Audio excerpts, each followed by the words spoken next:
Kit दिया है, कैसे देखते हैं इन सब चीजों को आप? जी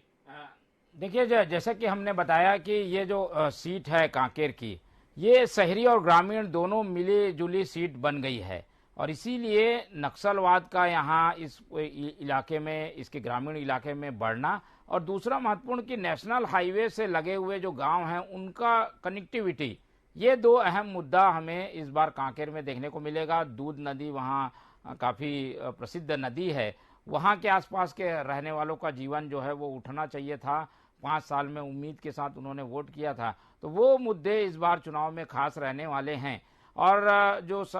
शिशुपाल सोरी थे, विधायक थे, सरकार उनकी थी, संसदीय सचिव भी वो थे, तो वो जो वादे करके चुनाव में आए थे जिसमें इस पूरे इलाके का विकास नेशनल हाईवे से गांवों को जोड़ना, नेशनल हाईवे तो वो पूरे विधानसभा से गुजरती है, बस गांवों को वहां कनेक्ट करना था, क्योंकि पैदल लोगों को बताया जाता है कि वहां 40-40 किलोमीटर जाना पड़ता है, जबकि कांकेर काफी बाकी बस्तर के विधानसभाओं से विकसित हो चुका है। तो ये विकास नहीं होना एक नाराजगी बनी विधायक के खिलाफ, जो कि सर्वे में दिखाई दी, और इसी वजह से, सर्वे की वजह से शिशुपाल सोरी को ड्रॉप भी किया गया। कहा यह भी जा रहा है कि उनकी उम्र भी ज़्यादा हो गई थी, रिटायरमेंट के बाद उन्होंने 5 साल राजनीति की, फिर विधायक बने, अब 5 साल और हो चुका है रिटायरमेंट का, यानी कि 70 के आसपास वो हैं,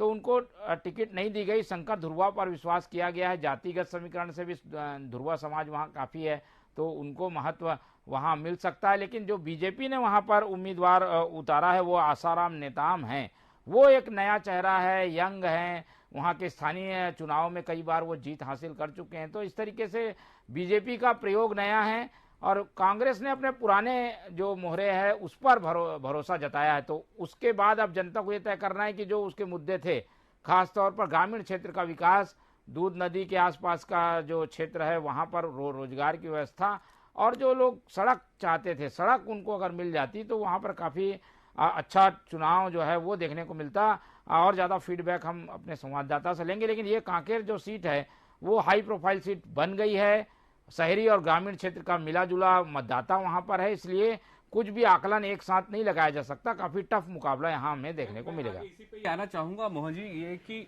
चूंकि सर्व आदिवासी समाज भी एक जो अभी इस बार चुनाव लड़ने जा रहा है, आम आदमी पार्टी भी चुनाव लड़ने जा रहा है, फिर अन्य पार्टी भी चुनाव लड़ती है, आदिवासी बहुल क्षेत्र है, ग्रामीण क्षेत्र भी बहुत ज्यादा है शहरी क्षेत्र के अलावा, तो ये कितना फैक्टर होगा और मुद्दे कितने फैक्टर होंगे वहां पर?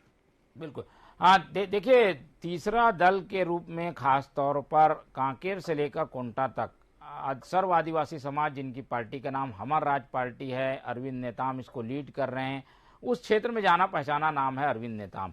सामाजिक रूप से इनका संगठन आदिवासियों का लंबे समय से काम कर रहा है, समाज से जुड़े हुए मुद्दे, खासतौर पर आरक्षण का मुद्दा सर्व आदिवासी समाज उठाता आया है। अब वो सामाजिक संगठन, सामाजिक जो संस्था थी वो पार्टी में कन्वर्ट हो गई है राजनीतिक रूप से। हालांकि एकदम से चुनाव के समय उन्होंने पार्टी बनाई है, उसका कितना असर होगा ये कहना मुश्किल है, लेकिन उनका जो सामाजिक संगठन है वो